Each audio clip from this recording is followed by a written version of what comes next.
Onix! Estamos começando o Start Papo. E dessa vez a gente está num local muito tradicional de Belo Horizonte.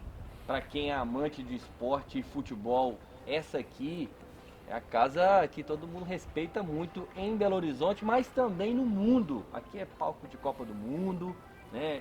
Aqui foi palco, né, de grandes decisões com os times mineiros. Enfim, estamos aqui num grande local de Minas Gerais, num grande ponto turístico de Belo Horizonte. Temos a honra aqui de estar no meio do gramado, no meio não, né? No próximo do gramado, nesse tapete que vocês estão vendo aqui ao fundo, é o Mineirão.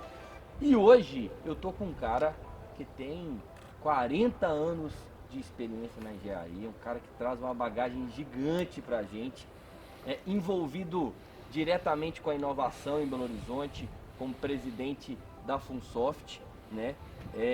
E eu queria aqui agradecer demais a sua presença, meu amigo Léo Fares, seja bem-vindo. Muito obrigado, Lucas. Eu que agradeço a oportunidade da gente bater um papo. Nós que somos mineiros gostamos demais de um papo, não é isso? Lógico. Então vamos aproveitar aqui, vamos ver o que a gente pode fazer aqui nesse curto espaço de tempo. Vai sair coisa boa. E num local tão bacana, né? Espetacular, né? E também sempre com ela, Sil Braga, me dando aquela moral aqui, né? Na hora que eu dou aqueles vacilos, Sil tá me segurando aqui. Vamos lá, Léo. Olha só. A gente sempre, toda entrevista que a gente começa, a gente fala o seguinte: quem é o Léo quando chega em casa e para de trabalhar? Quem é o Léo Fares? Bom, boa pergunta. Na verdade, eu gosto de muitas coisas, sabe, distintas. Eu gosto de carro antigo, de mecânica, eu gosto muito de ler literatura, eu gosto muito de política, eu gosto muito de história, eu gosto muito... Você falou para chegar em casa, mas eu posso parar num bar antes de chegar em casa. Ah, então tá bom. Por favor. Então, adoro um bar. Como um bom mineiro, um bom boteco. Um bom boteco e gosto muito de dançar também. Ah, é verdade. Dança de salão, eu gosto demais. Dança muito. Não danço muito, mas me divirto muito. Não, mas você pode dançar todo dia. Muitas vezes. É isso. E aí, Sil, qual que é a sua primeira dúvida, primeira pergunta, primeira curiosidade com o Léo Fares? Primeiro, Léo, obrigado por estar aqui com a gente, sensacional. Tem tanta coisa que eu quero conversar com o Léo, tanta bagagem, tanto aprendizado que dá vontade de ficar aqui até amanhã. Léo, mas me conta, você é formado em engenharia e é formado em economia, numa época que essas duas áreas não conversavam muito. Por que dessas opções? Por que você seguiu isso aí? Porque, Silvana, é uma coisa interessante, né?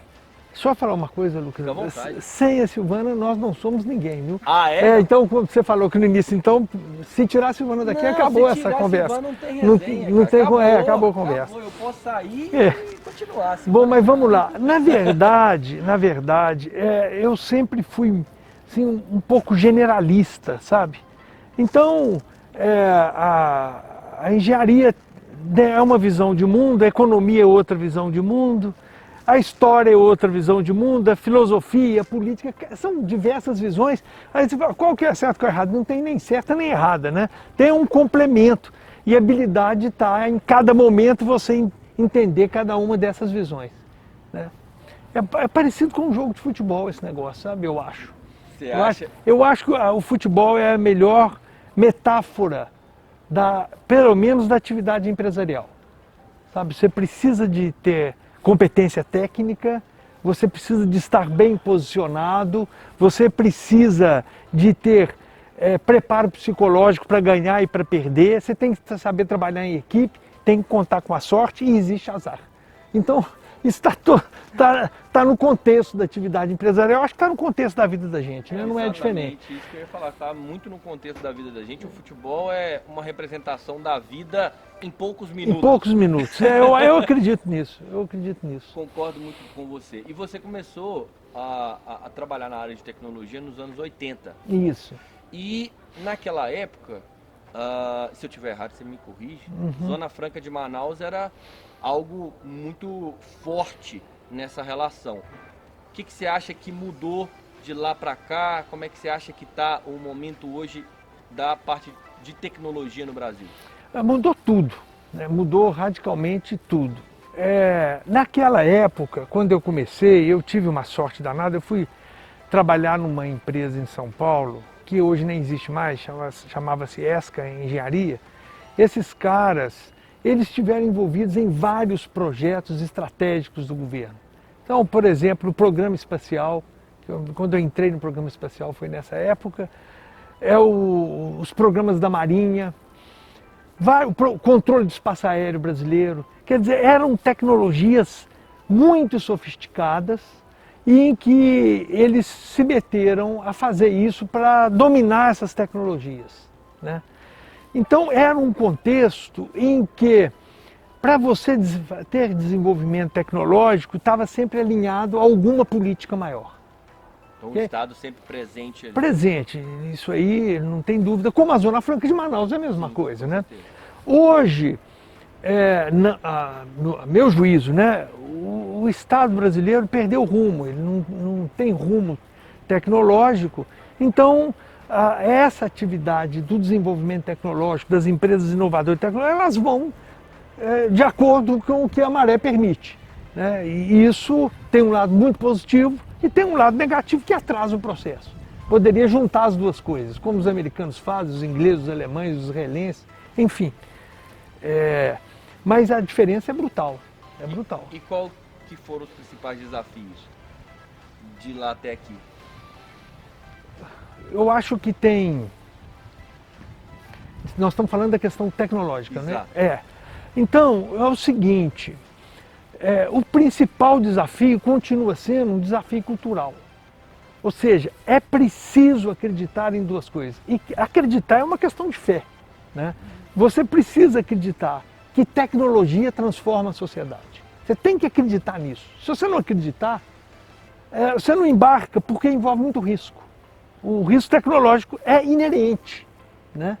Então essa é a primeira crença que você tem que ter para que isso aconteça, sabe? É um problema cultural, né? Eu acredito nisso, vou investir nisso.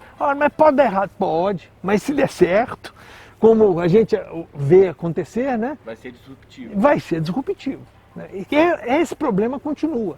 Até hoje, por exemplo, a sociedade brasileira, a sociedade civil de modo geral, se eu falo com você, olha, o programa espacial brasileiro, muita gente me pergunta para que serve isso, né? Para que serve isso? Eu falo, olha, se não tivesse um programa espacial, a gente não tinha mapas, né?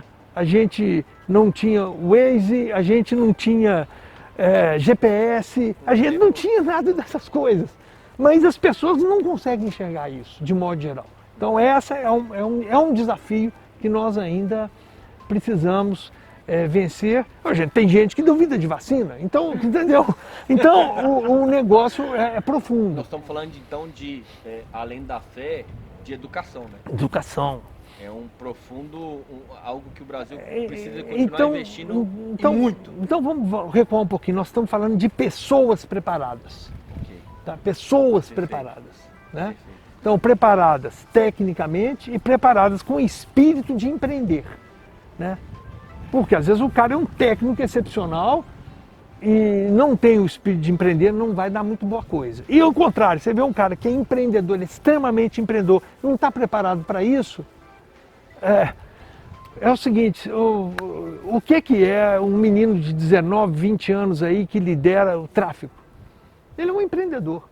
No caminho todo errado, mas ele é um empreendedor, né? Ele não teve a oportunidade de ir para o lado correto, porque faltou preparação, faltou educação, faltou essa coisa toda. Então assim, é a soma, é uma soma. Legal. É uma soma. Ô, Léo, mas aqui, falando agora de Belo Horizonte, o que você acha que aconteceu de lá para cá, seja público, privado, grandes eventos, quem que puxou à frente aí, que fez com que Belo Horizonte hoje se tornasse referência em inovação? Silvana, eu acho o seguinte, a primeira também é uma história, né? É uma história.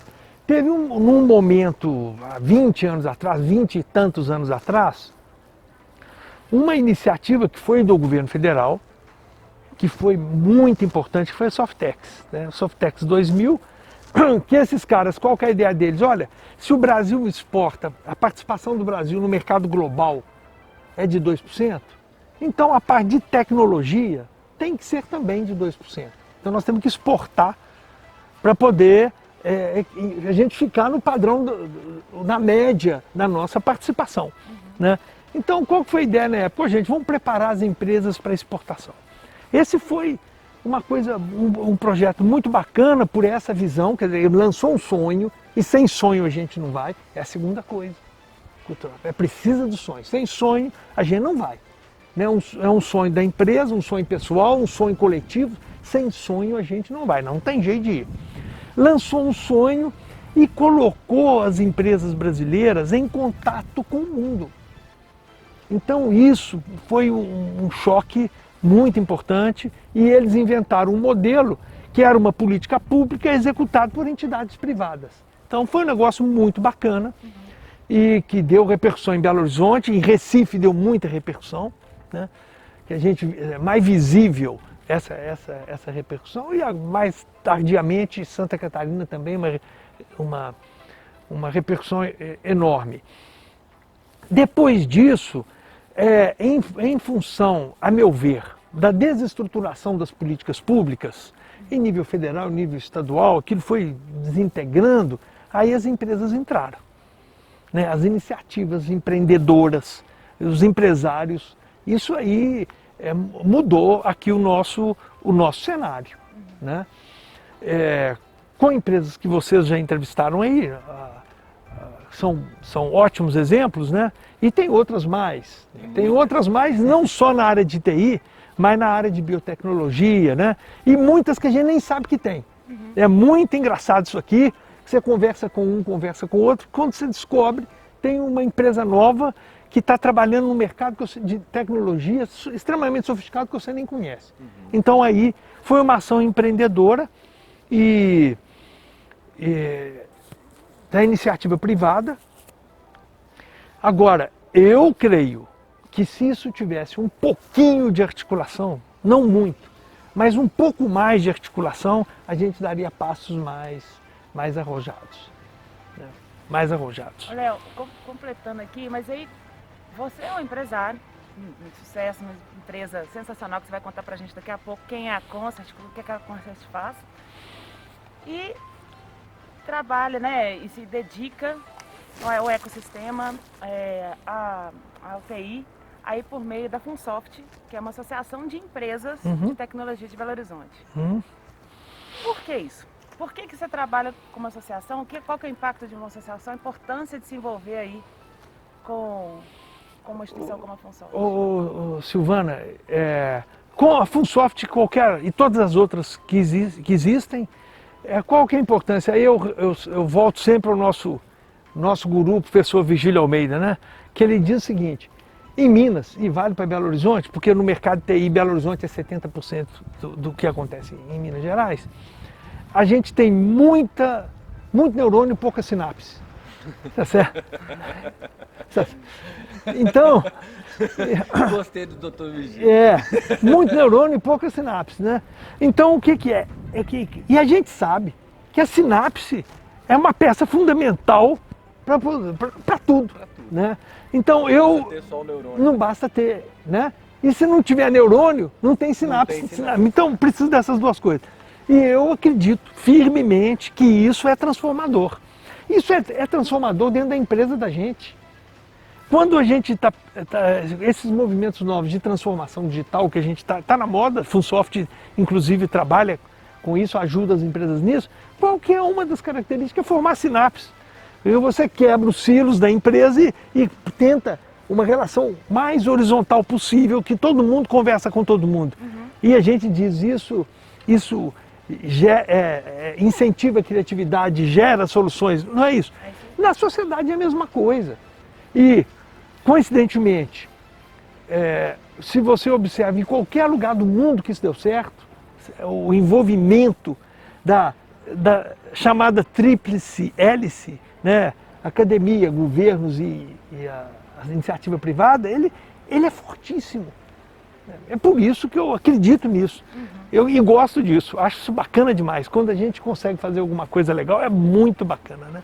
E aí, Léo, quando você falou há 2 perguntas atrás sobre educação, né? Agora você traz a academia de novo. Então, focando nesse assunto educação, né? Como que você acha que, pensando nesse ponto de vista de educação, que os programas de aceleração, coworkings e as iniciativas, né? De um ecossistema em si, como que elas colaboram para o avanço aí do empreendedorismo tecnológico? Elas são fundamentais, né? Primeiro que elas são geradoras de sinapses, né? Põem pessoas, né, juntas. E para pensar. Para pensar e fazer. E fazer. Pensar e fazer, né? Esse é o primeiro ponto. Segundo, é o acesso rápido à informação necessária. Né? Hoje é muito difícil, e a gente sabe, Silvana sabe isso aí muito melhor do que eu, embora eu que seja o careca, ela sabe disso perfeitamente, que é o seguinte, você chegar para um menino, uma menina, fala, olha, você vai estudar 5 anos, depois de 5 anos você vai arranjar um emprego. Pelo amor de Deus. Né? Muitos nem condição têm disso, porque eles precisam viver, precisam trabalhar. E essa turma nova não está esperando. Não está esperando, não está esperando. E não é necessário. Sim. Não é? Então, quando você cria mecanismos em que a pessoa vai agregando o conhecimento necessário para ela dar o próximo salto, pois isso é muito importante, isso acelera enormemente a realização, o fazer. Né? Então, essa combinação que você falou, ela trabalha nessa direção. Vamos fazer, vamos tentar, vamos errar, vamos acelerar.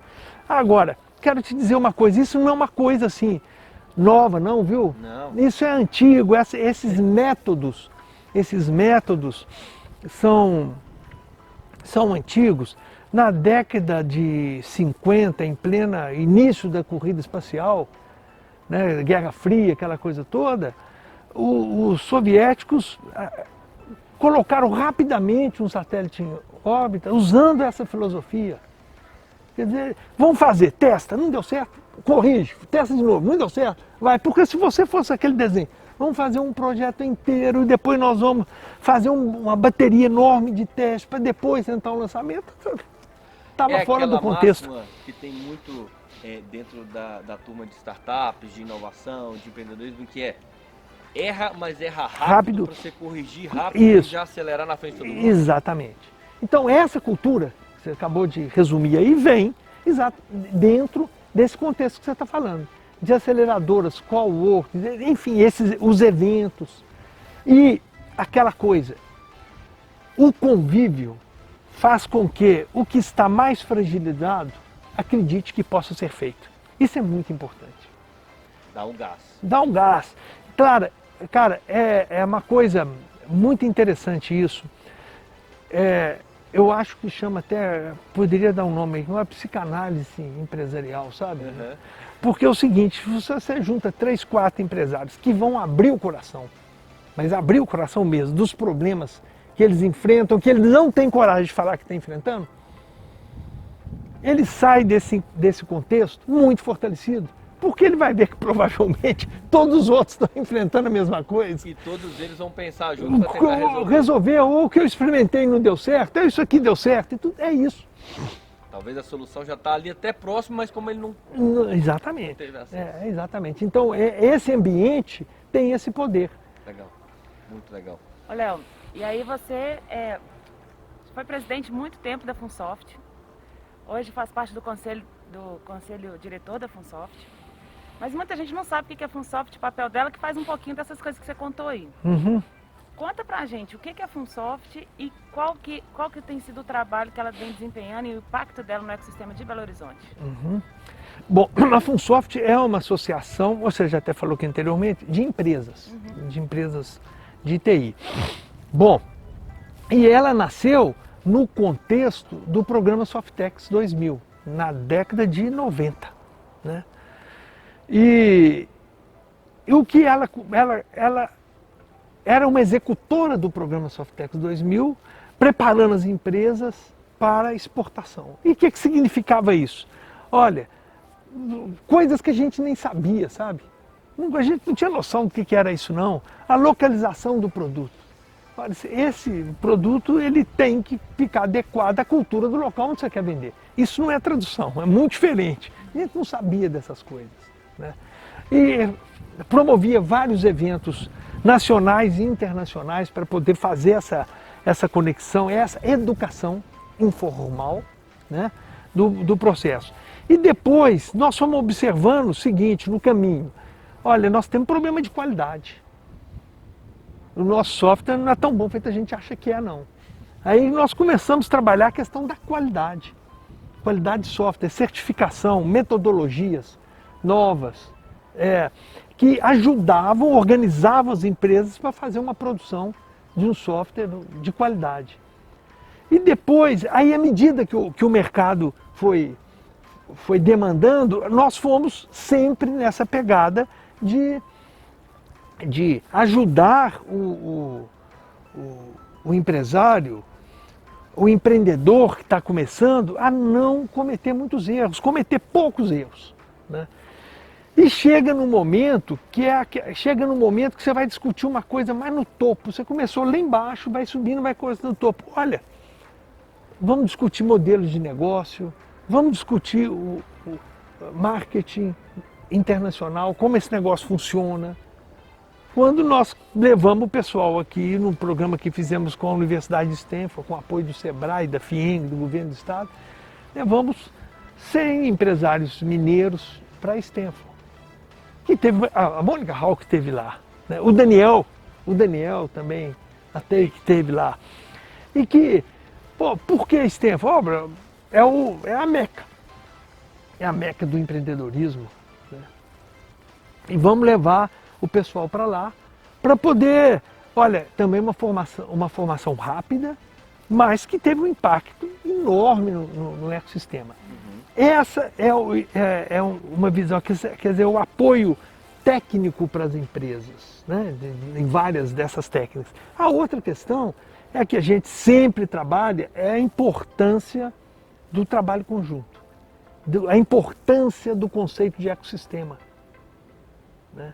Juntar todo mundo, sempre tentando fazer isso. Não é tarefa fácil, é uma tarefa difícil, mas juntar é sempre mais difícil do que separar, não é? É sempre mais difícil. É a segunda lei da termodinâmica, né? Ou seja, para você agregar, gasta energia, gasta muita energia. Depois de agregado, depois você vai ter o resultado, né? Exato. Então, uma lesma gasta muito mais energia, menos energia que um ser humano, porque o ser humano é muito mais complexo. Para a natureza juntar esse negócio todo, se você ficar sem comer poucos dias, você está morto, né? A lesma não, ela fica ali um tempão e com pouquíssimo, a gente precisa de muita energia. Bom, e também um outro ponto importante é influir, discutir, ajudar nas políticas públicas. Ou seja, a gente tem um compromisso com o nosso associado, nós temos um compromisso com o ecossistema, por aquela razão que eu já havia falado, é muito difícil, impossível você ter empresas fortes durante longo tempo num ecossistema frágil. Isso não existe, desmonta. A história brasileira estava aí para mostrar diversos casos, né, grandes e pequenos, de grandes iniciativas que, se tivessem em outro lugar do mundo, elas prosperariam tranquilamente, mas pela fragilidade do nosso ecossistema inovador, elas morrem. Quer ver um exemplo? O Gurgel. Um carro, ele lançou um carro elétrico há quantos anos atrás? Né? Mas naquela época... Naquela época não tinha um ecossistema para isso, sabe? As pessoas não estavam preparadas para usar aquilo. Não só as pessoas, mas a cidade. A sociedade, tudo. É o seguinte, se o Ayrton Senna, vou pegar só ele, não tivesse ido para a Europa, ele jamais seria tricampeão de Fórmula 1. Não tem jeito. Porque a Fórmula 1 está lá, não está aqui. Não é? Sim. Um cara que quer ser bailarino, ele tem que ir para Nova York, para Londres, para Moscou, né? Berço, onde que esse negócio funciona. Então a gente criar o ecossistema é muito importante. E finalmente, o nosso comprometimento com a economia da cidade, economia do estado. Nós não acreditamos que é possível, veja bem, que é possível você dar uma virada na economia da cidade e na economia mineira sem inovação e tecnologia. Não tem jeito, esquece. Esquece. Então a gente tenta trabalhar nessa direção, discutir esse ponto.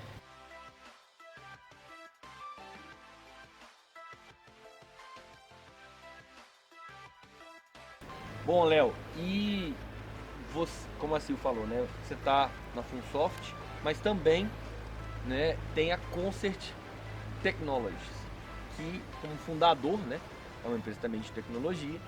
E eu queria saber como que a Concert ela impacta a vida das pessoas na cidade. Como a Concert... Bom, é uma boa pergunta. Essa é uma boa pergunta, mas também tem resposta. É a seguinte... também, se você quiser até complementar, né, não só a Concert, as empresas de tecnologia de uma maneira geral, mas também para falar da Concert. Tá bom, eu vou falar de modo geral das empresas de tecnologia e depois eu particularizo o caso da Concert. Bom, as empresas de tecnologia, o que elas... Olha só a riqueza desse negócio. A primeira coisa, ela junta pessoas diversas, que é um segmento extremamente diverso, tem de tudo um pouco, né? E talentoso. Então, pessoas diversas e talentosas. Elas agregam isso. Essas pessoas, o que elas gostam, hein? Elas gostam de cultura, elas gostam de gastronomia, elas gostam de ecoturismo. Não é essas coisas que elas gostam. O setor de TI tem a remuneração do setor de TI em média mais alta do que dos outros setores. Então você cria uma oportunidade, uma externalidade econômica enorme, porque você permite que uma série de outros setores se desenvolvam em torno disso. Então, esse é um ponto importantíssimo. O segundo ponto importantíssimo, que é um setor que não é intensivo em capital. Então, ele é mais fácil de proliferar. Você consegue repetir, criar mais, umas dá certo, outras dá errado, mas você vai criando aquilo ali. Isso tem um impacto na sociedade muito grande. E agora, mais recentemente, com a escassez absoluta e total de mão de obra, o que está acontecendo? É um impacto social enorme, porque a gente consegue pegar uma menina e um menino de 16, 17 anos, e em um ano você põe ele no mercado de trabalho. Fazendo tudo. Trabalhando, bom, tudo não, porque vai gastar um tempo. Mas ele entrando, abrindo um caminho num futuro que é infinito, o céu é o limite. E lembrando que na resposta anterior você falou, né, que o jovem ele não vai ter esse tempo de esperar. Não tem, ele não anos, aguenta, seja, não tem jeito. Acelerando o processo dele. Então, essa é a pegada, né? E a gente observa isso até alguns eventos que nós organizamos na Funsoft sobre gastronomia e TI. Pô, o que gastronomia tem a ver com TI? Aí você vai ver. Conversa com o pessoal de Barcelona que eles vão te contar do que tem. Quer dizer, e a gente vê, se não fosse TI, na pandemia não tinha delivery, o negócio não ia funcionar. Um exemplo, né? Entre diversos outros. E que manteve vários estabelecimentos abertos. Porque foi altamente impactado. Pois bem, especificamente no caso da Concert, qual que é a nossa contribuição? A gente trabalha com a internet das coisas, IoT, em dois segmentos, que é o segmento de energia e o segmento aeroespacial. Então, no segmento de energia, essa usina fotovoltaica que está aqui em cima do Mineirão, nós trabalhamos na parte da automação da usina. Vocês estão vendo? Esse cara que está aqui do meu lado fez parte da instalação da energia, da usina de energia fotovoltaica do Mineirão. Fez o projeto, instalou, e o quanto que isso beneficia não só o Mineirão, mas toda a sociedade que está em volta. Bom, e também, por exemplo, a gestão da energia hoje é uma coisa curiosa, porque as pessoas não se atentam e também não é divulgado, né? Mas os desafios energéticos. Bom, primeiro ponto, não existe desenvolvimento econômico sem energia. Farta, de qualidade a preços módicos. Não existe. Em qualquer lugar do mundo, sem energia não tem jeito de desenvolver. Né? Então, esse é um ponto. Né? Aí você fala, mas tá, nós temos energia. Um dos fatores que mede a qualidade de energia é chamado DEC, é o tempo médio que um consumidor fica sem energia durante um ano. No caso brasileiro, 14 horas. Então, em média, cada consumidor fica por ano, somando todos os cortes, 14 horas de energia, em média. No Japão, esse número é 17 minutos. Em Luxemburgo, 5 minutos. Aí você vê, compara a estrutura econômica do país, compara tudo, você vê que faz a diferença mesmo, né? Agora, são países mais ricos, a área de Luxemburgo é uma coisinha de nada, o Japão também é muito menor, tem muitas diferenças. Mas uma coisa é certa, nós não vamos conseguir melhorar esse índice fazendo investimento direto em rede, em subestações. O investimento bruto não dá, porque é muito alto. Uma rede enterrada custa 7 vezes mais por quilômetro do que uma rede reta. Então nós temos escolhas difíceis para fazer. Nós vamos sair enterrando rede ou vamos garantir energia para a sociedade de modo geral. Então entra a tecnologia. Né? Desse DEC de 14 horas, 40% dele é influenciado pela interferência de árvores com a rede elétrica. Olha que coisa. Se você conseguir resolver esse problema sem destruir as árvores, tá certo? E sem fazer uma rede enterrada, você está contribuindo muito. Né? Então são coisas de tecnologia. Para isso, por exemplo, nós desenvolvemos uma solução para a Energisa, que é uma distribuidora muito importante aí, que usando imagem de satélite, você consegue identificar as árvores, você junta com a rede e faz a interferência de uma rede com a árvore, e em cima disso você consegue dizer que tipo de árvore que é, quanto tempo que ela cresce, então você poda aquela, mas não poda aquela outra. Reduz o estrago na árvore, reduz o custo da poda e melhora a qualidade da energia. Então tem um espaço enorme em tecnologia. Também, né? Para você saber onde tem que ir, a hora que tem que ir. A hora que tem que ir, né? Então tem um espaço enorme para isso trabalhar e eu tenho certeza que é uma pequena contribuição, mas a gente está contribuindo para isso. Né? E no caso a questão fundamental é aquilo que nós conversamos aqui anteriormente, né? Que você não consegue conectar o iFood, né? o Uber, o mapa, o GPS, é a questão aeroespacial. Mas sem ela, essa coisa não existiria. Né? E a própria questão do ciberespaço, que nós ainda não percebemos a importância disso, né? Que a gente fala em segurança cibernética, segurança, todas essas que são conectadas a esse tema, mas nós não percebemos. Na China, por exemplo, eles criaram um ministério do ciberespaço. Então tem um ministro do ciberespaço, porque eles entenderam que todos os desafios críticos deles estão no ciberespaço. Então, a começar pelo comércio varejista, comércio eletrônico, ele está todo no ciberespaço. Não é isso? A segurança das infraestruturas críticas, energia, telecomunicações, sistema financeiro. O próprio sistema financeiro está no ciberespaço.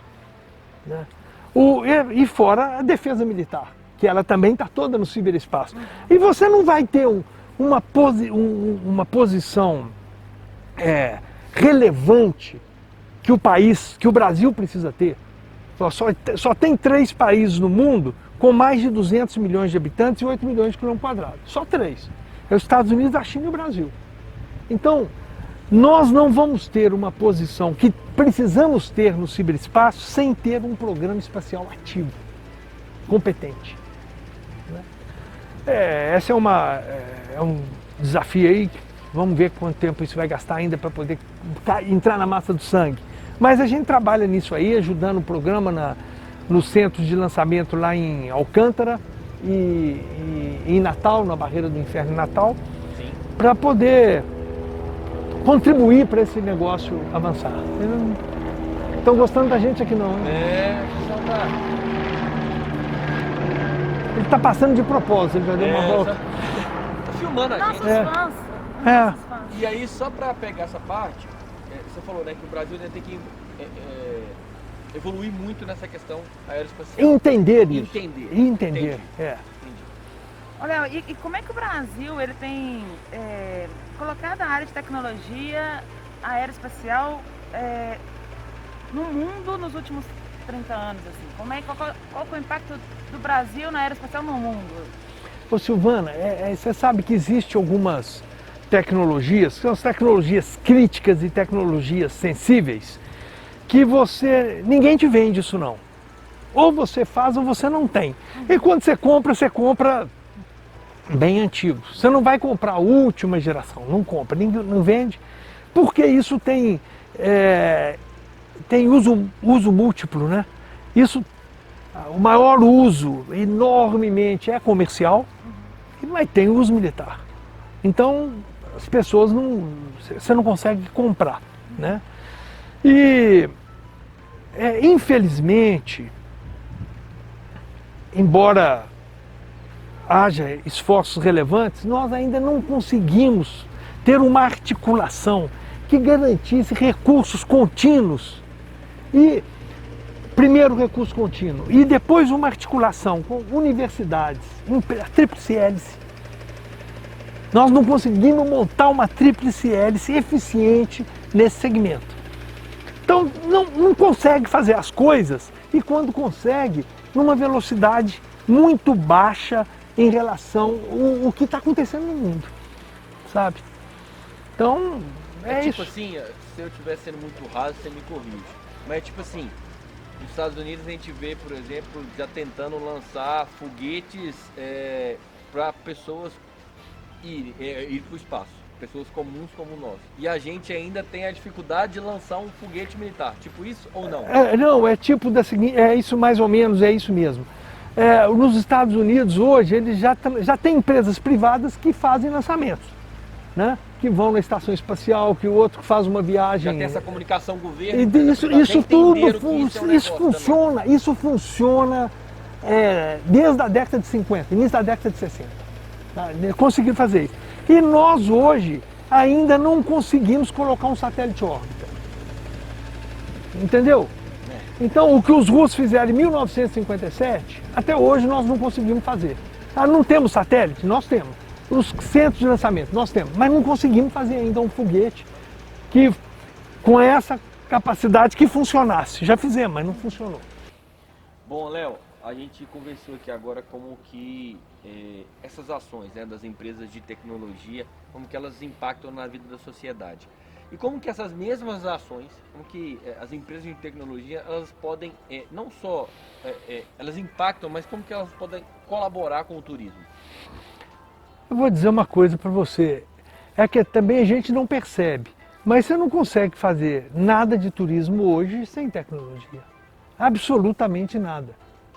Então, você fazer uma reserva aérea, comprar uma passagem, reservar um hotel, reservar o Airbnb.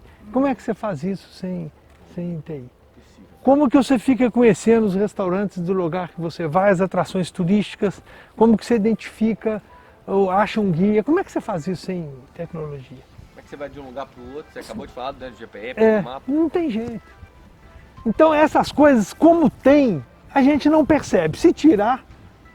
Então, se aparecer um maluco aí, gente, agora está proibido, tá proibido usar mapa na cidade. E mapa é um negócio muito forte, né? Porque a gente viajava, quem viajou de carro por muito tempo não tinha GPS. Era o mapa 4 rodas. É o guia 4 rodas, o mapa 4 rodas. Você ficava ali acompanhando. Agora não, meu amigo, você põe ali e vai embora.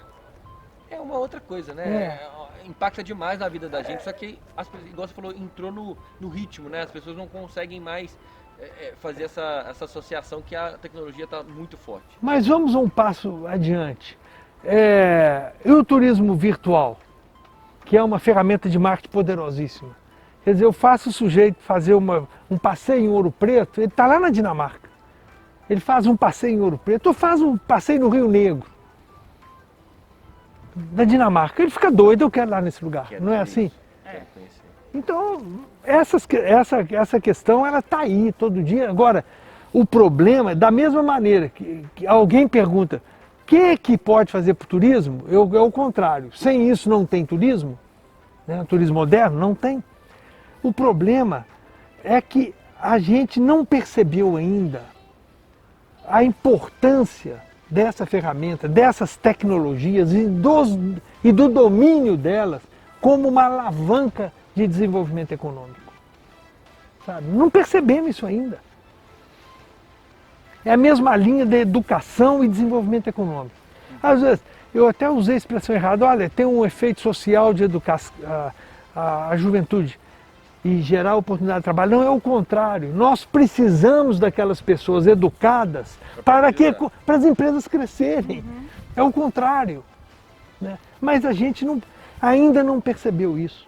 A gente acredita muito mais na coisa física do que no conhecimento. O conhecimento é virtual demais, né? Intangível. Léo, então com isso você acha que tem novas iniciativas voltadas para a educação tecnológica devem surgir, que esse é o caminho para a gente ampliar, e isso pode, de uma certa maneira, também impactar não só o turismo, mas a gastronomia e outros setores? Silvana, eu não tenho a menor dúvida disso. Eu não tenho a menor dúvida. O ponto que eu acho que a gente merece ter uma reflexão um pouco mais profunda é o seguinte, sobretudo com o trabalho remoto internacional. O advento do trabalho remoto com a pandemia, advento não, a consolidação, com a pandemia, virou para as nossas empresas aqui, no Brasil, de modo geral, um problema que você está perdendo seus profissionais, sua turma, seus colaboradores que estão trabalhando em empresas estrangeiras sem sair de casa. Então, isso, sem sair de casa no Brasil. Né? Então isso tem um lado muito positivo e um lado complexo. O lado positivo é o seguinte, que você imagina uma cidade, toda cidade tem jovem, não é? Vamos imaginar uma cidade pequena mesmo, 10 mil habitantes, 5 mil habitantes, cheio de jovens lá. Nesses jovens tem os talentosos, sempre tem que ser estatístico, né? Aí você pega, capacita aqueles meninos todos. Meu amigo, agora você vai trabalhar para uma empresa lá de São Paulo, ou lá da Argentina, ou lá dos Estados Unidos. Só que ele está recebendo um salário de um mercado caro para viver numa cidade menor, gerando receitas na cidade, que ele consome ali, ele paga imposto ali, ele convence o outro a entrar nisso. Quer dizer, é uma oportunidade importante que tem que ser trabalhada. O outro lado dessa questão é o seguinte, é o perigo de você virar somente um fornecedor de mão de obra qualificada. É que Minas já chegou nessa situação. Ou seja, eu não tenho o número atual, mas a última vez que nós tivemos um dado confiável, 1/3 dos profissionais formados em Minas vão embora. Na área de TI. E ele vai procurar a vida dele. Porque o mercado lá, o lugar está pagando mais. Está pagando mais, tem mais negócio. negócio. Tem mais negócio. Então, aí é que a coisa tem que ser casada. Olha, eu estou formando gente, aí isso é ruim. Não, para o mundo é ótimo. Né? Para a cidade que ele vai é ótimo. Se for para o Brasil é ótimo. Mas para Belo Horizonte não é. Porque ela está perdendo profissionais que poderiam estar ajudando a prosperidade da economia local. Não é verdade? Bom, então nós precisamos de duas ações. Uma do incentivo ao crescimento das empresas locais, do empreendedorismo local, para absorver essa turma toda aqui, o máximo que conseguir. Eu, idealmente, importar. Né? Quando você começa a importar mão de obra, aí sim, você está pujante em termos econômicos. Quer dizer, eu atraio mão de obra, eu estou atraindo talentos, eu estou atraindo competências, estou atraindo opção de coisas que só vai enriquecer meu ecossistema. Não é o que acontece em Stanford, não é o que acontece em Israel, não é o que acontece em Londres, não é o que acontece por aí vai. As pessoas se interessam a ir para aquele... Exatamente. Na hora que você chega nesse ponto, agora vai. E pensando em educação, a gente está falando muito de educação aqui, Como que BH se encontra nesse momento em relação à educação tecnológica e o quanto que você acha que ainda precisa de crescer, a urgência disso? Porque você acabou de dizer aqui que a gente está formando, mas está mandando, mas ainda precisa de ter mais formadores aqui? Mas precisamos, é porque vai muita gente embora, nós precisamos de ter mais gente para suprir a nossa demanda. Eu acho que Belo Horizonte, Minas Gerais, né, a gente tem que ter essa consciência, é muito privilegiada nesse ponto, em termos da qualidade das escolas que tem. Né? Agora, a demanda é a mudança daquele perfil. Olha, tem a formação acadêmica, ela é muito relevante, mas nós temos que criar outros mecanismos transversais de capacitação, captação rápida, para você pegar a moçada que está aí disponível e pôr ela no mercado de trabalho. Eu vou te dar um exemplo aqui. Você já imagina a população penitenciária? Pensa na população penitenciária. A população penitenciária, ela é predominantemente de jovens, né, homens e mulheres jovens, de 18 a 25 anos, 26 anos, que estão ali dentro numa situação terrível. Você vai lá, oferece para essa pessoa um programa estruturado. Vamos capacitar esse povo? Para ter a chance de recuperar eles e colocar eles no mercado novamente. Então, essa, vamos dizer, a segunda. A primeira é eu ter gente para trabalhar, para a nossa demanda, para desenvolver. Não, esse cara vai trabalhar, ele está preso, ele pode trabalhar de lá mesmo. Olha a virtude desse negócio. Ele está preso, pode trabalhar de lá mesmo. Não é isso? A hora que ele sair, aí é outra conversa. Mas enquanto ele está lá, ele trabalha de lá mesmo. E a gente, com isso, vamos gerar mão de obra para as nossas empresas, que nós precisamos muito dessa mão de obra dessa que nós estamos falando, formação rápida, né? E vai ter um efeito social aí também de recuperação do cara. Então, esse desafio da nova educação, ele é brutal. Infelizmente, a gente tem percebido, pelo relacionamento da Funsoft com as universidades, que isso está acontecendo, né, Silvana? Isso está acontecendo. Quer dizer, as universidades, as faculdades, elas perceberam que esse modelo classicão não resolve tudo, mas não, porque o cara precisa, a pessoa precisa de uma formação mais rápida para poder produzir. Legal. E a autoestima do sujeito sobe pra caramba, né? Você começa a produzir, ganhar o seu dinheiro, ter um senso de grupo, trabalhando numa equipe bacana, num local bacana. Se sentindo útil, né, como você está falando aí. A autoestima vai realmente, ele começa a produzir e, obviamente, colaborar com o sistema todo. Lógico. O ecossistema inteiro. Nós temos um caso lá na Constat de um egresso do sistema penitenciário, né? Aí um dos nossos programas internos, que chama Papo de Respeito, se reúne alguém para falar, contar alguma história, contar uma experiência na vida, traz alguém para falar sobre um tema relevante. E sobretudo nessa questão da diversidade. E ele um dia se dispôs a falar. Olha, eu vou dar o meu testemunho aqui. Ele mora aqui pertinho, não mora longe. Ele falando o seguinte, trabalhando na Savassi, né? Ele falou que no primeiro dia ele ficou muito preocupado e ligou para a mãe dele. Minha mãe, o negócio aqui é muito complicado. Porque o povo sai, deixa o celular em cima da mesa. Se sumir um, quem que eles vão achar que levou esse celular? Isso para ele é um absurdo, você deixar o seu celular em cima da mesa. Você vê, é um mundo. E está aqui em Belo Horizonte, é 15 minutos, 20 minutos da casa dele até lá. Olha a defasagem de visão de mundo, né? E é um cara muito talentoso. É a preocupação dele, porque ele ali era a figura que estaria sob suspeita, né?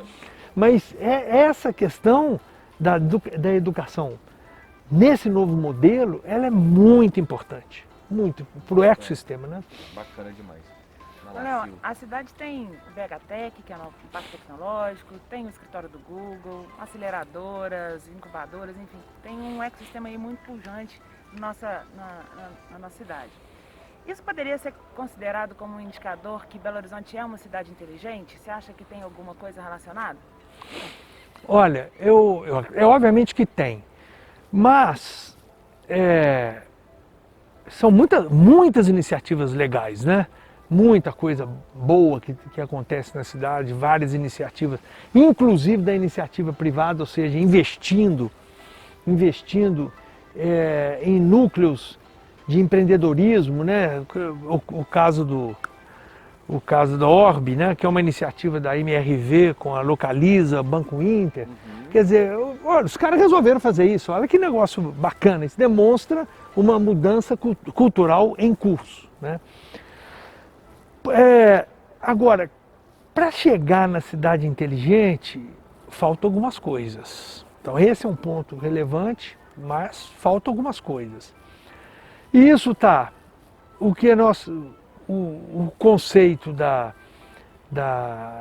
internet das coisas amplamente espalhado, né? O conceito da mobilidade a serviço da comunidade, né? Para melhorar o serviço público, né? Não é privado. Não, né? Além do privado, o público, né? A mobilidade elétrica, né? Que isso a gente observa que são fatores transformadores, né? Mobilidade elétrica muda tudo na estrutura não só de transporte das pessoas, mas também,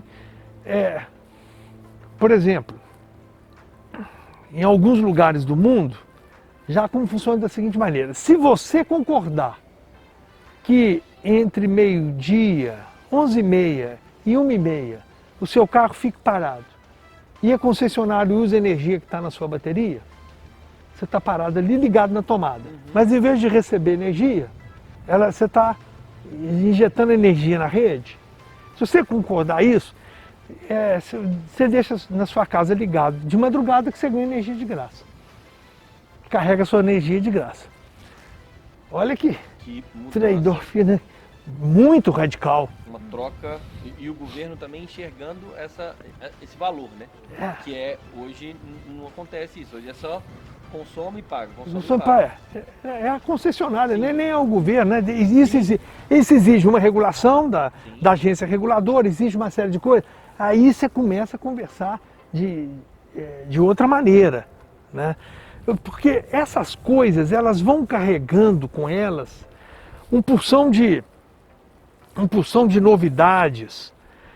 No carro elétrico, a Silvana, se você tiver sorte, vai te convidar para jantar na casa dela. Ah, é? É. Uai, Silvana. Aí, você chega no seu carro elétrico, na casa da Silvana. E chega lá, seu carro está com pouca energia, você liga lá na tomada. Bom, mas aquela tomada tem que saber que aquela energia vai cobrar na sua conta, não é na conta dela.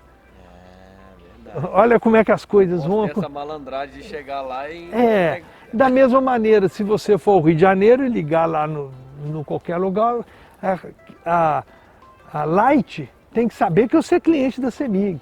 Você está entregando uma energia, ela está entregando uma energia para você, ela tem que ter uma conexão na CEMIG para vir um roaming de energia. Aí nós estamos começando a falar de cidade inteligente. Acho que nós estamos ainda longe. A iluminação pública, que quando você está andando na rua, ela vai, na madrugada, ela vai acender na medida que você aproxima. Ela não fica acesa a noite inteira. E em relação às cidades inteligentes ainda, como que você acha que elas podem contribuir para melhorar o turismo? Você teria, por exemplo, assim, um exemplo para compartilhar com a gente em BH ou em outra cidade mesmo em relação a essa questão, né? Cidades inteligentes e turismo. Mais uma vez, você sabe o que acontece? Você vai criando uma infraestrutura que o que vai acontecer em cima dela só Deus sabe. Já que você tem isso, vamos fazer isso. Aí aparece alguém que faz um negócio desse. A cidade inteligente, por exemplo, se a prefeitura abrisse os dados, os que não são confidenciais, olha, todos os dados da administração pública que estão abertos, fora aqueles que por lei e por outras razões são confidenciais. E qualquer empresa, qualquer startup que quiser usar esses dados para produzir algum produto, Um serviço, um produto, pode usar. que pode até criar um mecanismo de remuneração, alguma coisa dessa natureza. Sim. Né? Então tá lá todos os dados dos hotéis, dos restaurantes e tudo mais, e aí me aparece uma startup, bom, já que eu estou com esse negócio aqui, eu vou fazer alguma coisa aqui que vai facilitar a vida do turista que chegar na cidade. Você anuncia, olha, aqui em Belo Horizonte funciona desse jeito. Então, você, olha, que vai facilitar, como já algumas iniciativas, mas não nesse patamar, né, na segurança. Se um turista chegou em Belo Horizonte, você vai ganhar um QR Code, uma coisa qualquer, que se qualquer problema que você tiver com a polícia, que você precisar de qualquer coisa, que você está aqui direto. Que eu consigo conectar dados de um lado com dados de outro, onde você está, a região que você está arriscada. Você faz isso, não faz aquilo, não entra nesse lugar aí. Exatamente isso que eu falo. Algumas cidades têm isso, né? Rio de Janeiro, por exemplo, né? Região muito arriscada, Isso. não entra nessa região, porque eu não sou do Rio, não moro no Rio, É. não conheço os lugares. Exatamente. Vou entrar num lugar que é ruim pra mim. É. E aí já tem toda essa inteligência. Essa aqui associada, que te permite fazer isso. Né? Legal. Outro dia eu vi a discussão de um aplicativo, achei engraçado pra caramba, achei muito legal. Ele é o contrário do... É feito em cima, como se fosse uma plataforma do Waze. Né? O Waze você quer ir de um lugar para o outro a pé, ou de carro, de bicicleta, não é isso? Mas ele considera, você está indo a pé, ele considera a questão de segurança. Olha só. Então ele desvia. Desvia, não passa ele não, ele te desvia do bandido, entendeu? Você está criando dificuldade para o trabalho do bandido. Ele está naquele lugar ali, bom, ali eu não passo não. Ali não vai, Ele não vai, ele vai te desviando desse negócio. Tira da rota do bandido. Vai dar mais trabalho do bandido. Vai dar muito mais. Não garante que resolve, mas Se Deus quiser, vai até mudar de profissão. até de profissão. Léo, mudando de assunto radicalmente. Completamente agora. Nós vamos falar de coisa boa. Então, nós estamos falando de coisa boa Não, mas aqui, essa gente. Mas você vai entender. Olha Nós só. estamos aqui no Gigante da Pampulha, Uhum. né, no Mineirão. Todo mundo tem um caso de amor, ou uma história, alguma coisa para contar de alguma experiência que viveu aqui. Você tem alguma experiência, alguma história para contar pra gente? Aqui? Desse lugar que a gente está aqui? Misericórdia, eu tenho duas. Olha, uma só não pode, tem que ser Não, duas. tem duas maravilhosas. Uma maravilhosa, outra terrível. Ih, rapaz. Vamos começar da maravilhosa. Foi a final da Libertadores com o Galo aqui. Misericórdia. Nossa. Quase Senhora. morreu do coração. Não, mas tá louco. Quem tava aqui quase morreu do coração. Não tinha jeito de ser diferente. Ele foi ou não foi? Foi. Um negócio espetacular. Eu fiz promessa para empatar. Não. Para ir pros pênaltis. Eu É. fiz a promessa para ir pros pênaltis. É. Bom, aí terminou esse negócio, essa brincadeira, terminou 5h30 da manhã lá no Bar do Bolão, em Santa Teresa, que é outro lugar fantástico da cidade. Tradicionalíssimo. Né? Coincidentemente, eu também estava lá. Então, né? já fazia ter cruzado. Tamo junto, hein, gente? Tava junto. Para de marmelar. Não estava não, infelizmente. Não estávamos. Infelizmente. Então esse foi um caso De uma lembrança muito boa. muito bom. Um negócio assim, Título da cara. Libertadores do Atlético. E daqui nós fomos para Praça 7. Lá um cara me parou, porque estava aquela moçada toda. Aí um cara, coroa feito eu, me parou. Falei, vem cá, deixa eu conversar com você aqui uma coisa. Só nós dois aqui, dessa turma toda, que entendemos o que significa isso, né? Muito tempo esperando. Né? Muito tempo esperando, né? Então, eu vivi isso aqui, foi fantástico. E a outra foi com a Alemanha aqui, né? Ah, imaginei que fosse ela que você É. ia falar. 7-1. 7-1. Você estava aqui também. Eu estava. E você ficou até o final? Eu fiquei. Eu estava com o sobrinho. Aí nós dois assistindo o negócio lá. Quando chegou 3-0, ele falou assim, eu vou embora. Ele falou? Falou, vou embora. E desceu. Eu falei, sério, desceu ali, foi tomar uma cerveja, sei lá, alguma coisa, esfriar a cabeça, né? E foi embora mesmo. Foi embora. E quantos anos ele tem? Ali, Na época tinha? ele tinha 30 anos de idade. Ah, entendi. É. Entendi. Revoltou mesmo. Revoltou. Não, Vambora esse troço aqui. Não aguento essa porcaria aqui, não. E você ficou até o Eu final. fiquei, eu tinha E esperança. como é que foi aquele momento você? Cara, aquilo foi um negócio, uma frustração, uma coisa. Negócio de congelado, assim? É, De anestesiado, tipo assim, o que tá acontecendo? É isso, é uma coisa desse tipo. E uma outra coisa muito, muito, muito curiosa é a reação da torcida. Porque a torcida começou a brigar entre ela. Então todo mundo torcendo para o Brasil, mas um brigava pro outro e estava naquela época de da Dilma, do impeachment, não sei o que, sabe? E aí, eleição, protesto. e aí ela não vai ter Copa, né? Tinha aquele troço todo. Exato. Aí essa briga começou a entrar aqui dentro, sabe? E eu até gravei alguns vídeos pequeninos até hoje, olha, mas que coisa de maluca é essa? Um negócio frustrante, é uma coisa horrorosa. Aí dá para imaginar o que o povo em 50 lá no Rio de Janeiro, no Maracanã, Nossa. contra o Uruguai, sentiu, né? Coisa horrorosa. Coisa horrorosa. Realmente é um momento muito triste da história do Mineirão, mas tem também um momento muito alegre da história do Atlético, dentro, conquistando aqui esse título aqui no Mineirão. Bom, vocês perceberam aqui que nós temos 2 atleticanos aqui, né? Eu, cruzeirense, estou aqui deixando os 2 felizes, tem problema não. Realmente meu time não está num momento bom. E eu gostaria de trazer justamente esse momento dos 2 times, para a gente levar para o empreendedorismo. Essa aqui eu tirei da minha cabeça essa noite. Falei assim, vou conversar com o Léo sobre isso. Por quê? A gente sabe que o Cruzeiro também já conquistou muitos títulos, sem dúvida. a gente sabe da grandeza do Atlético, da grandeza do Cruzeiro. Só que os dois viviam momentos realmente muito distintos. O Atlético com muito investimento, o Cruzeiro com uma crise financeira, política muito grande.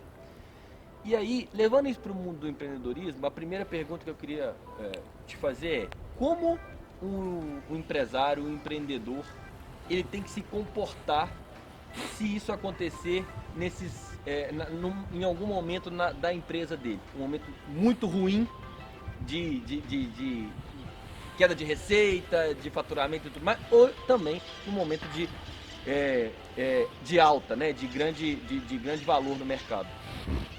Bom, então é uma questão muito bacana. É o seguinte, o primeiro ponto é o seguinte: quando você está ferrado, com perdão de uma palavra, você está na merda. Né? Isso acontece. Isso acontece. A primeira coisa que você precisa é reconhecer que você está na merda. Porque a primeira reação é o seguinte: isso aqui é conjuntural. Vai mudar daqui 2, 3, 4 meses, está tudo resolvido. Mentira, não está. Né? Sabe, aí você tem que reconhecer, para você ver as coisas que estão atrapalhadas, porque tem aquela velha tese, né? Quando a maré baixa, é que você sabe quem está nadando pelado. Até lá você não sabe. A água está aqui em cima, está tudo beleza. É o dinheiro entrando, o dinheiro saindo, você pagando todo mundo, sobrando um pouquinho, você acha que está tudo bem. Baixou, opa, um pelado ali, outro pelado ali, outro pelado. É assim. Então é assim que funciona. Aí, o segundo ponto é você juntar os elementos que você tem, as suas potencialidades, né? O seu time. Bom, agora vamos construir essa saída aqui. O povo tem que acreditar nisso, senão não tem jeito, né? Você tem que redesenhar seu sonho. Nós queremos fazer isso para poder fazer isso. E depois que você consegue fazer isso, ainda tem uma fase pior, que é a fase dos cortes. Verdade.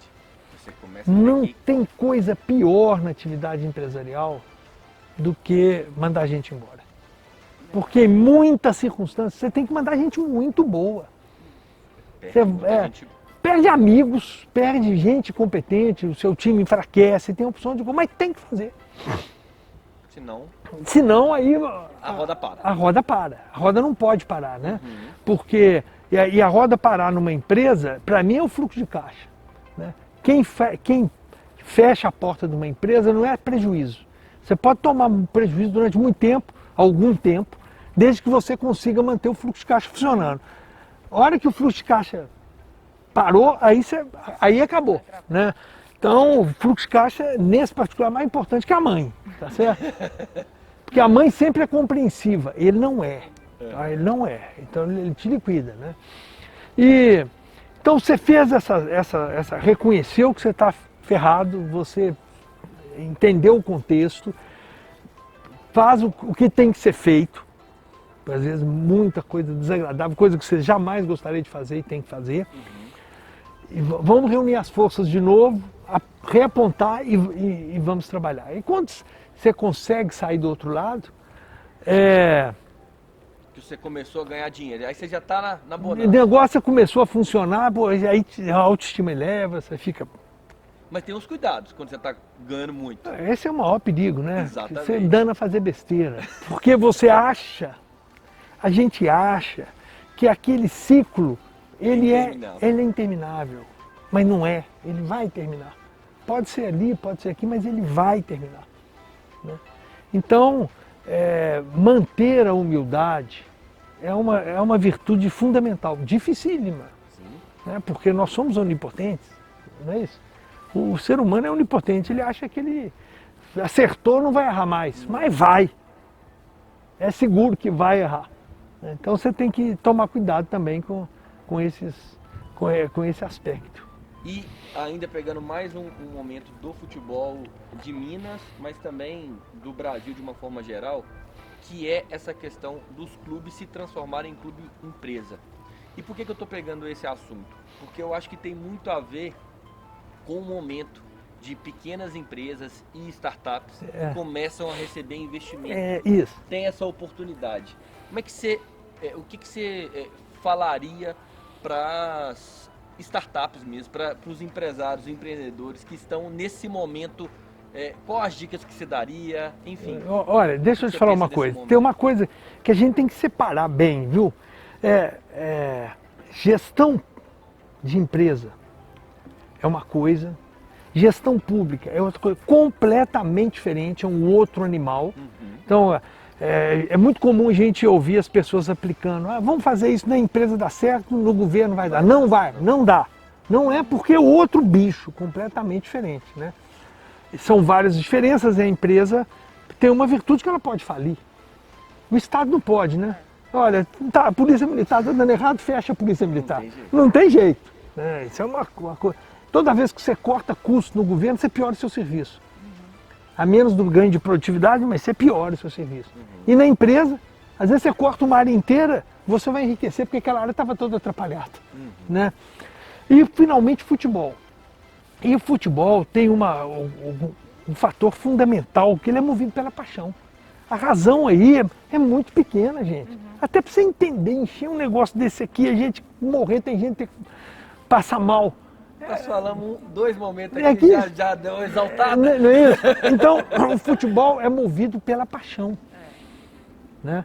E o futebol é jogo, envolve um risco muito grande. E se você, aí é uma decisão de gestão. Se você quer correr o risco, o Galo agora está contratando, como é que chama o rapaz? Diogo Costa. Pode dar certíssimo e pode dar errado, mas você tem que correr esse risco. Para ser campeão, você precisa correr riscos. E tem times que têm o DNA de campeão. E tem time que não tem DNA de campeão. Né? Então o Cruzeiro, por exemplo, está lá ferrado. Vão ajustando as coisas dele, vão acertando. Mas o Cruzeiro, não é que eu gosto de dizer isso, mas é uma realidade. Ele tem DNA de time grande. Ele não vai ficar muito tempo ali embaixo, ele vai subir. Até por isso que está sofrendo tanto assim, porque não sabe onde que está, né? Nem sabe onde é que está, nem sabe onde é que está. Porque é realmente uma situação complexa. O América é o contrário, ele tem DNA de time pequeno. Ele é patrimonialista, ele não vai correr risco da estabilidade financeira dele para poder, vamos contratar um jogador tal, um técnico, cara, não vai fazer isso. E não vai arriscar nesse nível. Não arrisca. Não arrisca. Então esse é o DNA dele. Então, infelizmente, o destino dele é ficar ali embaixo na Série A e caindo. Esse é o destino. E às vezes voltar... Até que ele mude esse perfil. Até que ele mude esse perfil. E você acha que essa questão do investimento nesses times pode resolver e também, buscando lá as startups, qual que é, o que esses meninos têm que ter de... Então vamos lá nesse ponto, né? Essa mudança que você perguntou do futebol, pode resolver? Pode, né? Te dá munição, né? Dá dinheiro para você fazer. Mas se você tiver DNA de time pequeno, você vai ficar rico, mas pequeno. Beleza. Tá certo? Beleza. Então é a mesma coisa na empresa. Às vezes, a gente observa isso demais. O cara fala assim, o meu problema é dinheiro. Se eu puser dinheiro aqui, essa empresa vai explodir. vai explodir, vai gastar o dinheiro todo, vai queimar o dinheiro todo e não vai resolver nada. Vai explodir. Não vai resolver. A gente vê isso tanto acontecer. Né? Por quê? Porque aquele plano não tem o DNA de crescimento. Entendi. E tem outras que realmente o que falta é o capital. Chegar a grana no empresário ali para ele poder Porque executar tudo. se você está conversando com o Pedro Drummond, ele não tem ninguém melhor para falar desse tema com você. Verdade. Pedro Drummond da Wink, cara, conhece muito de finanças. Né? Né? Muito de De investimento. investimento Mais do que. Ele conhece muito de finanças. e de investimento. Investimento conhece muito, sabe? Ele conhece muito. Ele já tá, ele trabalha no cheiro. É isso aí. Ou isso aí, sabe? Legal, legal demais. Quero falar agora de comida. Ah, Só bateu a fala de- fome. Ah. Vocês estão falando muito, né, gente? Nós já estamos numa resenha aqui maravilhosa. A Sil deu fome. Você falou que ela cozinha bem. O que você vai falar então?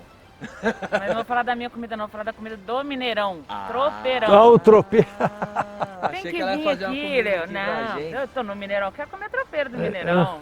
Léo, tropeirão do Mineirão. É bom? É Já muito trouxe bom. alguém de fora aí, de outra cidade, Já de outro é, estado? deixa pra eu te vir falar, assistir o jogo Silvano. aqui? Agora eu vou te falar uma coisa. Eu estou gostando mais dos tropeiros que tem em torno do Independência. Antes do jogo. Aquele Caseiro ali. clima do Independência antes do jogo é absolutamente sedutor. Você entra num bar, come um tropeiro, senta no meio daquela confusão, quando tinha, né? É. Vem uma cerveja, uma cachaça boa. Eita, nem Não. entra no jogo. Chega Ó, gente, já 5 começou, horas já tá antes, acabando só o pra jogo. ficar velho. ali. O jogo acabou, faltando 5 minutos pra acabar o É. jogo. Mas é mesmo. Ah, e agora, quando você está falando em comida, vamos falar de comida e TI um pouquinho ou não pode? Não, claro. Sei que Pois é. manda. Hoje tem uma onda, uma pegada nova aí, que é da Fazenda à Mesa, né? Ah, como é que é? Explica pra quem não conhece. O negócio é o seguinte, você vai pegar um produto e dentro do conceito de economia circular, eu tenho um restaurante, eu quero produtos selecionados, né? Que eu vou combinar com você que você vai produzir lá para mim alguma coisa orgânica, uma carne especial, não sei o que, e sai da sua fazenda, vem direto para o meu restaurante, que vai direto para a mesa do meu cliente. Ele não vai passar numa distribuidora, numa loja, nada. De produtor para produtor, vamos dizer assim. É de Produtor para consumidor. Consumidor. E agora tem a onda do rastreamento. Quer dizer, você chega lá, olha, eu vou trazer, você vai comer essa carne aqui ou você vai comer essa verdura orgânica. Tem o QR Code, você pega seu telefone, coloca ali, olha onde ela foi produzida. Que legal. Olha o dia que ela foi produzida, olha a fazenda que ela produziu, olha o cuidado que esses caras têm. Né? Aí quando você chega na fazenda e vai ver, eu estou num projeto aí como conselheiro de um projeto que chama-se Plataforma do Campo. Plataforma do campo. Do campo. Que Gostei do nome. o propósito da Plataforma do Campo é basicamente uma educação para pequenos e médios produtores, absolutamente objetiva, prática e aplicável, ao alcance da mão. Então vai desde a energia fotovoltaica, meu amigo, você pode pôr uma planta fotovoltaica aqui, desde as coisas mais elementares de gestão para melhorar a produtividade da sua vaca, evitar doença no leite, aquela coisa toda, e coisas, quando você vai entrando, por exemplo, irrigação. As tecnologias que estão envolvidas nesse processo não é brincadeira. Quando você vai numa produção de orquídeas, você vai num orquidário moderno, cara, é uma coisa assim, tem sensor de luminosidade dentro do orquidário, além de sensor de temperatura e de umidade. Quando o sol fica forte, automaticamente ele manda fechar uma cortina lá em cima para proteger a orquídea, que ela não pode tomar sol. Luminosidade está muito forte. Então, o que eu estou querendo dizer isso, e mais uma vez as pessoas não percebem, mas não tem gastronomia mais sem tecnologia. Não estamos falando da operação do restaurante, sem entrar na operação do restaurante. Ainda. Você está falando até chegar lá. Até chegar lá. Principalmente nesse volume. Que legal. Agora, vamos lá. Isso acessível ao pequeno e ao médio produtor. Não é agrobusiness, que essa né, a gente nem fala, né? Entendi. Olha só, ô Léo, ainda dentro de BH, e nós estamos falando de comida, né? Lula. O mineiro, ele é bom de boca, come bem, né? A gente come bem. Qual que é o lugar aqui em BH que a pessoa que não conhece Belo Horizonte, até que mesmo quem mora aqui, você indicaria, ó, esse aqui, cara, não pode perder esse aqui, não. Tem que ir lá. O tira-gosto. Gente, bom. então vamos lá. De bem com a gula. Então vamos fazer o Sem seguinte. abusar. Vamos fazer o seguinte. Vários. Quando vem alguém, né? O que eu faço? Que eu vou levar alguém. É isso aí. Quando eu vou levar alguém?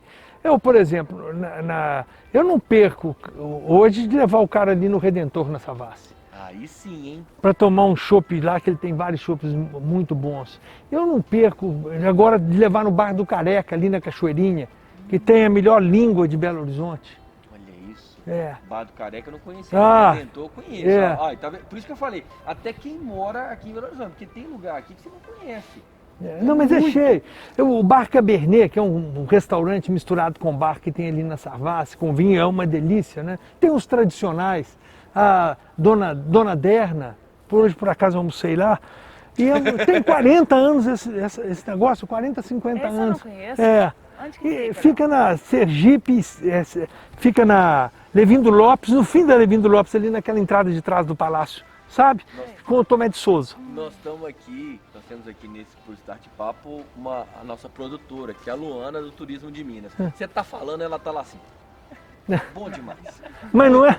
Muito, porque conhece, já todos esses, ó, Redentor, ela tava lá ontem.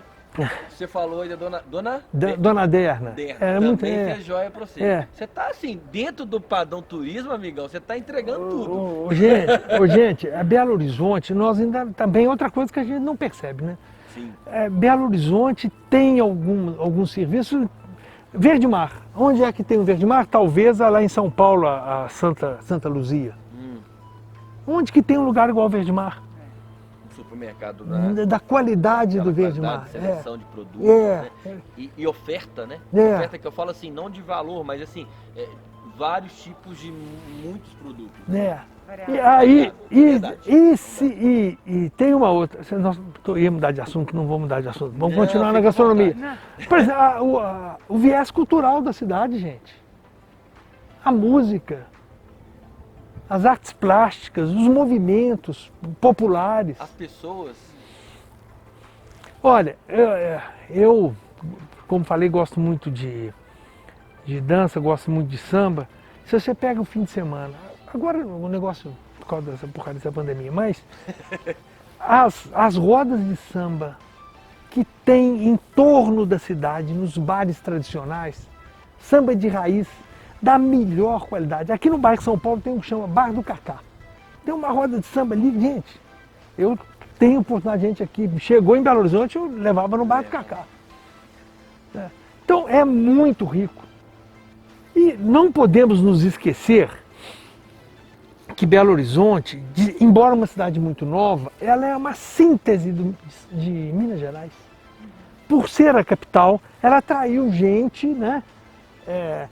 Que ficou, uma parte parou aqui, outra parte foi para o Rio, sobretudo na área artística, alguns para São Paulo, mas essa mistura da culinária, das artes, da música, isso tudo misturou aqui. E nós não podemos esquecer mais uma vez que Minas Gerais, como dizia Getúlio Vargas, é a síntese do Brasil. Minas Gerais, ela tem um pouquinho de todos os lugares do Brasil. Então isso para nós, Belo Horizonte, é muito rico, isso explorado. Qualquer pessoa do turismo interno que vem aqui se dá bem, se sente bem, porque ele tem um grau de identificação. Bacana, Léo, muito legal. Léo, você falou aí que gosta de dançar. Eu sei que é um pé de valsa. Não é tanto assim não. Dança muito. Você deu altas dicas, mas não falou um lugar legal pra gente ir pra dançar. Eu sei que tem a questão da pandemia, né? Mas daqui a pouquinho as coisas vão começar a voltar. Dá uma dica de lugar legal pra gente ir dançar, seja pra um forró, seja, enfim. Nossa, tem vários, tem vários. Agora, De restaurante ele Não, falou. guia, isso, só tanto. com o Léo. Não. Imagina o que que vai falar de samba agora, olha de aqui, dança. olha aqui, Silvana, tem vários locais. Eu, por exemplo, gostava muito da Utópica Marcenaria. Você lembra da Utópica? Lembro. Tinha umas bandas boas de samba que tocava lá. Depois tinha um sensacional que era o Vinil. Ah, Lembra do Vinil? Mas o Nossa, né? Vinil fechou. Coração, Aliás, tá. essa onda fechou muita gente. Muitos, né? Fechou Inclusive, muita não gente. só você, todas as pessoas que a gente está entrevistando, infelizmente, por causa da pandemia, tiveram algumas dificuldades de buscar, porque muitos estabelecimentos que eram muito tradicionais, né, como o Vinil, por exemplo, infelizmente fecharam. Mas eu acredito que ainda tenham alguns aí Não, muito bons. restaurantes também fecharam, importantes bem, restaurantes, né? O Vecchio Sonho, que era um restaurante ótimo, fechou, né? O Bar Ideal da Savassi também fechou, vários tradicionais. Mas ainda tem muita coisa, bar tem muito mais. Agora, porque os bares já abriram, mas esses locais não abriram ainda, né, Silvana? Então eles estão parados. E quando abrir? Então, se você puder indicar um que está aberto. Se todos assim. voltarem. Todos assim, voltar. Acabou a pandemia, Acabou a infelizmente. pandemia, voltou Felizmente, tudo. acabou a pandemia, estamos de boa, tá tudo liberado, as pessoas podem ir aonde? Dançar, olha, então vamos lá. Samba, Bar do Cacá, você pode ir que você Não vai perder. Não vai perder.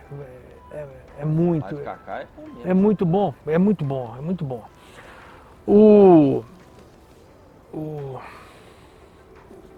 Que eu já havia dito aqui, a Utópica também, a Utópica, não sei como vai voltar, é muito bom. O Vinil, não sei se vai voltar um dia também, é muito bom. Vamos lá. Buscando a memória. Não, pegando aqui porque a Ali gente na Mídia Brasil tem um bom também, velho. tinha. Tinha, fechou também? Fechou. Agora, você sabe um que se chama, que fica ali no Carmo, também, que é muito bom.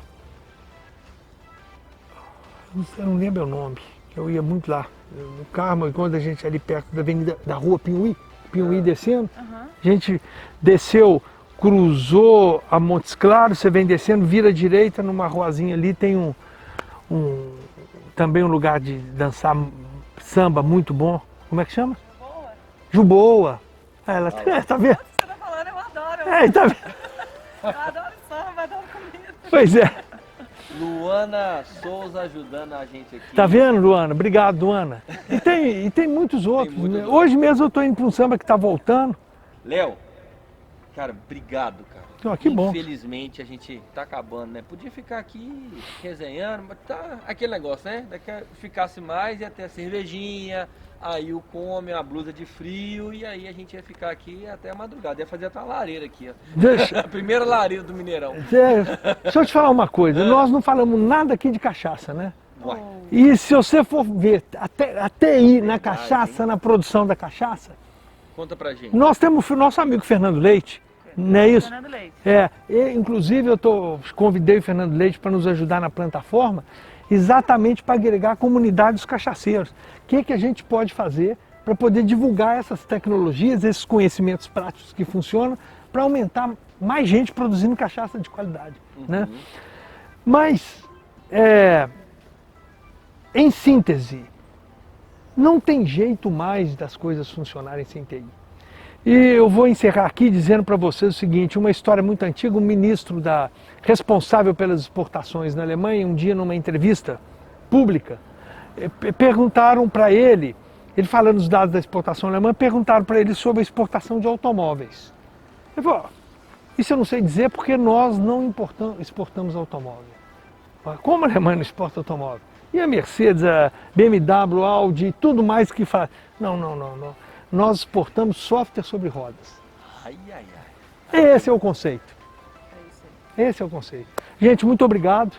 Vamos marcar depois para a gente sentar, tomar uma cachaça, tomar uma cerveja, bater um papo. Não é isso, A Silvana? gente já está preparando a segunda edição aí Já do nosso tá evento, preparando que vai assim. ser nos bares. Ah. Spoiler aí, ó. Para os bares, ter essa conversa com cerveja, com tirar gosto. Silvana, o professor Evaldo, quando era presidente da FAPEMIG, ele, não sei se vocês se lembram, ele fez um evento, aliás, que é um evento em inglês, que trouxe para Belo Horizonte, que discute ciência nos bares. Então, na que eu fui, foi lá em Santa Teresa, Oi? Pint of Science. Eu acho que é. Em Santa Teresa, foi uma professora da Universidade Federal falar sobre produção de cerveja.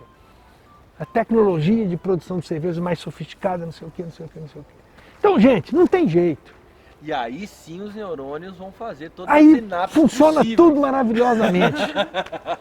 Gente, eu conversei aqui com esse cara, esse conhecimento, uma peça rara, tem assim, humor, muito conhecimento, um cara super gente boa. Foi um prazer estar aqui com você. Obrigado, Léo, valeu mesmo, prazer te conhecer pessoalmente. Estamos muito junto e vamos embora, vamos para cima que a gente vai ter mais vezes aí conversando. Obrigado pela presença. Eu que agradeço a você, agradeço a Silvana.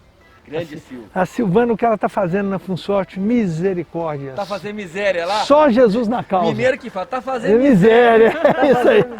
Então, Sil Braga tá fazendo miséria na Funsorte. então eu só tenho a agradecer esse papo delicioso, uma conversa muito boa, num lugar maravilhoso, né? E que esperamos ter ótimas notícias, né, Silvana? Com certeza. Grandes novas emoções. Gente, muito obrigado, viu? Ó, desejo sorte pro Léo, também pra Sil. Obrigado, Sil, mais uma vez pela sua parceria de sempre. Tamo junto. É isso aí, pessoal. Obrigado, valeu demais. Galera, um abraço, vamos junto e seguimos. Tem mais Start Papo, tem mais conversa, vamos conversar com muito empreendedor ainda. Tamo junto, um grande abraço, valeu demais.